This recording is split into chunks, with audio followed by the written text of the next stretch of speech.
Yeah, and I think it's going to be a part of the story of the season. I think that it will be something that either the Niners overcome or couldn't overcome as a team, because at the end of the day, when your owner's in an orange jumpsuit and he's got his mugshot plastered across national and local outlets, the internet, everywhere, it's something people are going to discuss. Yeah. And we want to hear from you about it. 888-957-9570. Big deal, no deal. Evan Giddings in for Matt Steinmetz alongside Daryl the Guru Johnson. Let's go down to San Jose and talk to Chris. Chris, appreciate you. What's going on, man? Good morning. Gentlemen, good morning. Hey. This one stinks, gentlemen.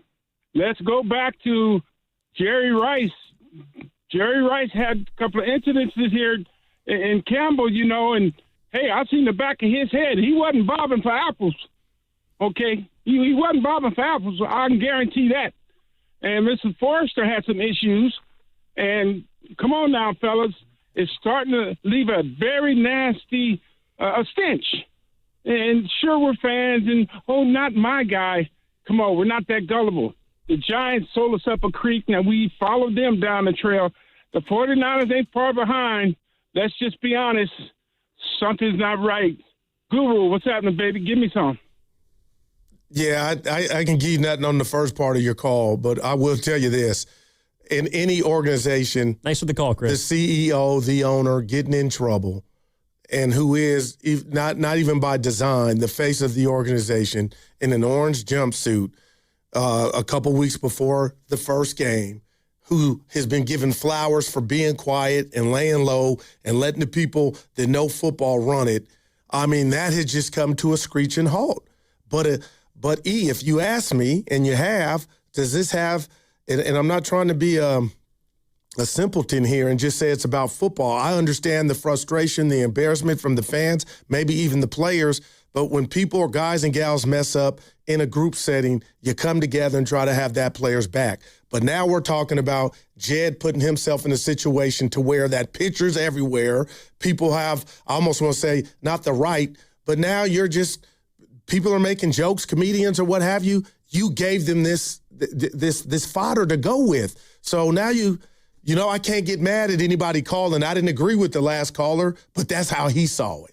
No, and it's interesting he brought up Forrester, not because of what he did, and it's obviously been well documented in his time in Miami. He did not do that as a coach of the 49ers, but Forrester has been pretty honest when he was interim head coach earlier this summer after Kyle Shanahan got in his accident.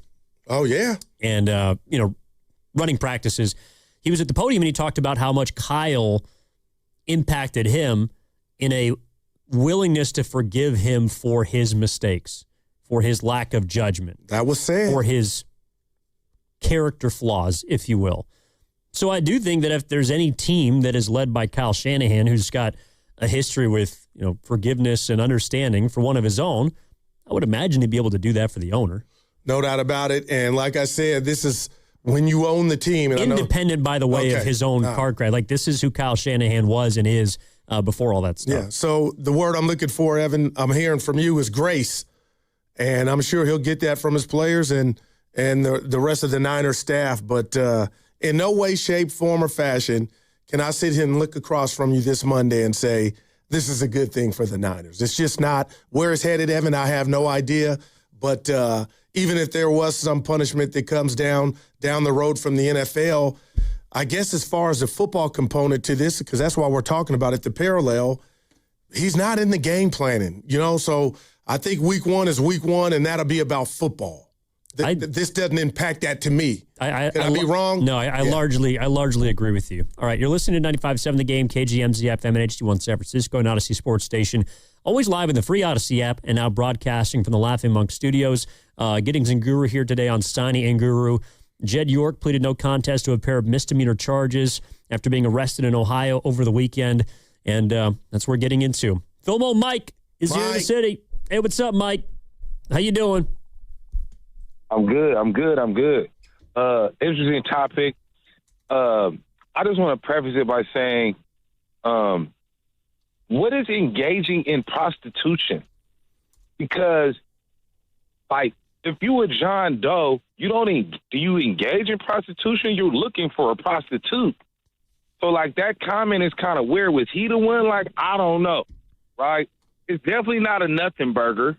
right? But at the end of the day, I'm going to keep it real with you fellas. Players don't give a darn about nothing but they paycheck being signed and that thing clearing. That's the only thing that would have them tripping about Jed York like that. Matter of fact, not even on no funniness, they probably showing them even more love for getting some street cred. Okay, Jed, you had to bail out. How much was your bill? How long was you eating the food? No, I'm joking. I couldn't even try not to laugh. Damn, Mike. I tried not to laugh. You made me laugh, man. Wow. Got a little war story, man. They can tell the players, man. So at the end of the day, I completely agree.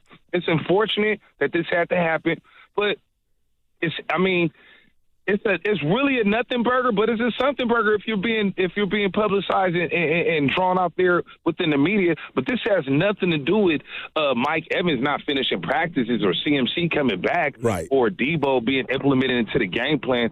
They don't care about nothing but that. Jed York signed my check. Okay, it cleared. Okay, happy Sunday. See you next week, Jed. See you Tuesday, Kyle, and stuff. They're not tripping on that stuff, man. People need to get out their head thinking that when something happened to your friend and you got to go to work, guess what you're going to do? You're going to go to work, bro.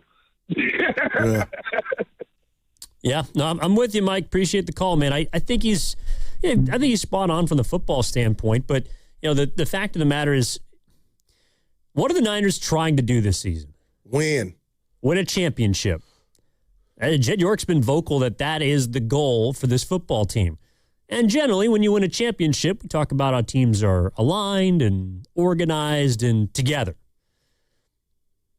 His actions this weekend fly in the face of that. That's a fact. And that's why it was a mistake. And he'd probably be the first one to tell you. Back when they fired Jim Harbaugh, 2014-15, I forget which year. This is what Jed York said about it. Quote, "It's up to us to make sure we compete for and win Super Bowls. That's our only goal. We don't raise division championship banners. We don't raise NFC championship banners. We raise Super Bowl banners. And whenever we don't deliver that, I hope that you will hold me directly responsible and accountable for it. And we look forward to getting this thing back on track." Those are the words of Jed York, who was arrested yesterday on suspicion of engaging in prostitution. His actions and his mistakes fly completely in the face of that statement. If you're trying to win a Super Bowl, making yourself a story is not conducive to that goal. Yeah, I have nothing to disagree with you on that, and we'll see how it plays out. Kenny just sent us, this was from Matt Mayoko on Twitter, NFL statement on the Niners principal owner Jed York's arrest in Ohio. "We are aware of the matter, which will be reviewed under the personal conduct policy." And Evan, we kind of were going there. And the one, can I call, again, I'll call this a bright spot in a bad situation, because it is a bad situation. No matter what happens, if there's a suspension, and I'm speculating, or a fine, Evan, he's not a part of the everyday game planning for the ball club. And to me, that's why, a lot of people are fair, and I want to hear them, all their different opinions on this and where they're at and what they call this. But the fact of the matter is, this is not Kyle or a player. And I'm not saying that to say it's not a big deal, because it is. It's the owner. But as far as game prep and ready for week one to accomplish the goal that Jed said they wanted to do a couple years ago that you just read, him not being around, I don't think impacts that. From the 510, the Patriots won the year Kraft got caught. They did not. They were actually bounced in the first round. It was the last year before Tennessee. Tom Brady left. Yeah. So last pass was a pick six. It's kind of the beginning and the end up until this most recent run to a Super Bowl loss. All right, let's go to Gary. Gary's in Daly City. What's up, Gary? How you doing? Morning. Good. Hey, you guys, what's up? Proper time. Hey, man, it's his life, and, hey, my dad said nobody's better than anybody. Whether you got $1 or $1 billion, you just, hey, we're all human, and that's just a part of life. Look at Vrabel. Look what happened last year to Mike Vrabel. He was doing it out in the open with the reporter. I mean, everybody knew, and they made the Super Bowl. It didn't affect his team at all. I mean, they were going. I mean, it was pictures everywhere. How'd that work out? Look at Deshaun Watson. What's worse, Deshaun Watson? He's a starting quarterback now. I got more problem because I've lost 2 women in my life to drunk drivers, 33 years ago and 2 years ago. Oh. You see who's got out? Athletes and drunk driving. They get a chauffeur, go drive around. They drive themselves, then they get a suspended sentence. They get slapped on the wrist, and it's happened in every sport. Drunk driving, football especially, and they get off. Tell me about that. Now, what's more important? And like the guy said before, people have patterns in life. This isn't the first time. He got popped. That's a family thing between him and his wife. Okay? I mean, I know he's an owner of a team. Kraft got off because he's one of the faces of the league. I'm sure he paid a lot of people off to get off, plus the woman and a massage parlor, 8 a.m. in the morning. But to me, DUIs are more important than this. And how many athletes that you guys we've all heard of in life have DUIs? When it's personal with me 2 times in my life, that's a lot more important than this. That's all I got. No, that's fair, Gary. First and foremost, I'm sorry for your loss, man. That's heavy. That's awful. And he's right from that standpoint. The thing about it is, in regards to the Niners right now, though, the severity of the crime isn't really the point. I mean, I don't think that Jed York's going to have to sell the team. Right. I'm with you. This isn't what happened to Eddie DeBartolo, his uncle, back in 1998, who, again, by the way... They suspended him for a year, and then he ended up just bowing out. He ended up ceding the team over to his sister. Gotcha. Which is how it now finds itself in the hands of Jed York, because his mother, Denise, ended up getting controlling ownership of the team. And that was a felony charge. He was involved in trying to bribe a governor. Yeah. Anyways, the point is, I don't think that the Niners, and Philmo Mike brought it up too, like, I don't think the players are worried about where their paycheck's going to come from because Jed York's not going to be owner of the Niners. But to your first point of the day, Goo, which I think is 100% spot on, is this is a bad look. This is a bad look going into, by the way, a pretty important season, because a lot of people believe that last year's 49ers might have been fool's gold, that the 12-5 and playoff win in Philly wasn't real. They have a lot to prove this season.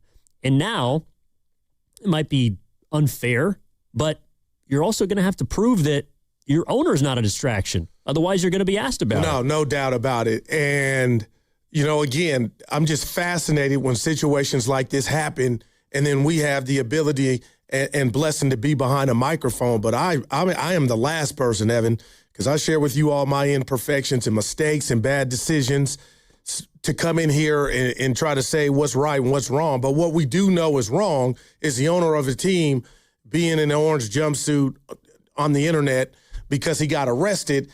And then I'm like this, and tell me if I'm wrong here. This is not the same thing, but the Seattle Seahawks just brought in Terrion Arnold, who is facing the former cornerback for the Detroit Lions, as you know, facing 8 felonies, and he might get off of them all, but right now he's facing that.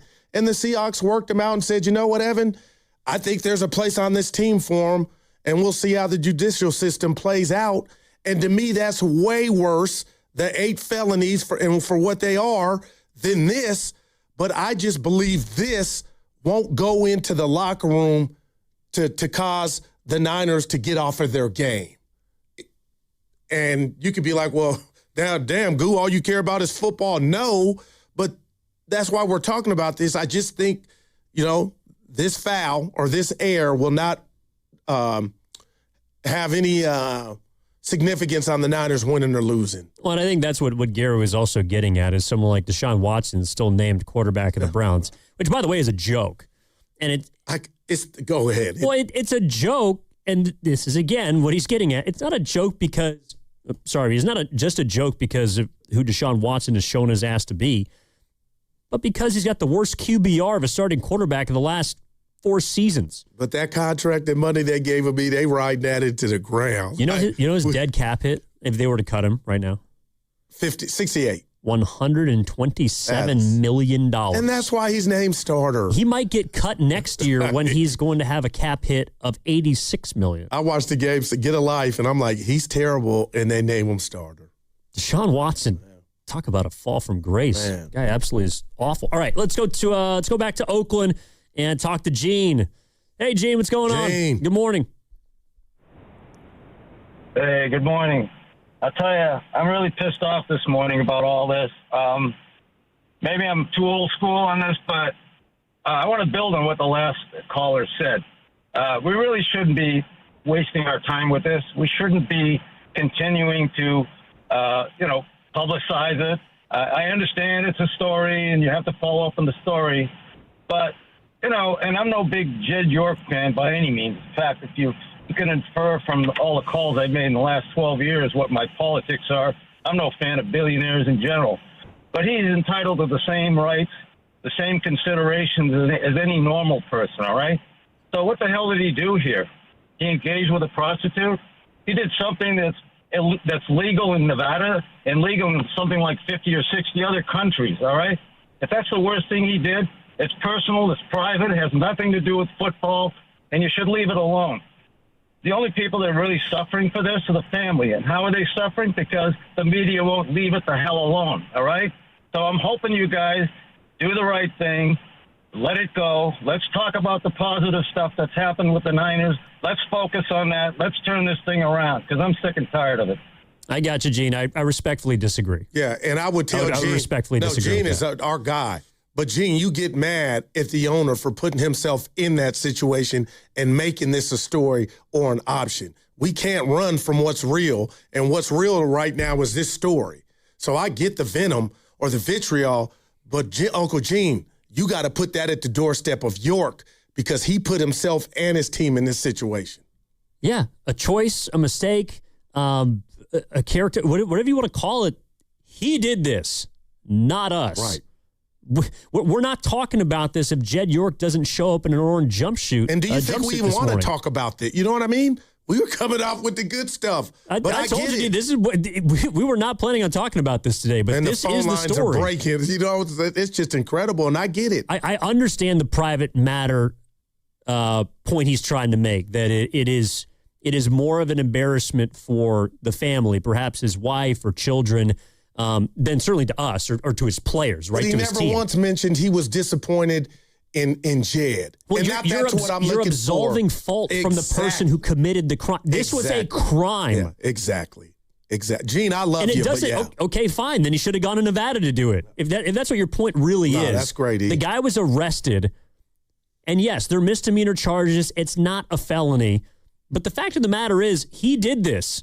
Jed York, 8 days before his football team is getting set to go to Australia, decided to get some or try to, allegedly, and he brought this upon himself and his franchise. Yeah, in a crazy way, no doubt about it. So, Gene, that was the only thing I felt like you missed in that whole synopsis that you shared with us, is it comes with it. And he took a chance or did what he did. It was obviously the wrong decision, and this is the fallout.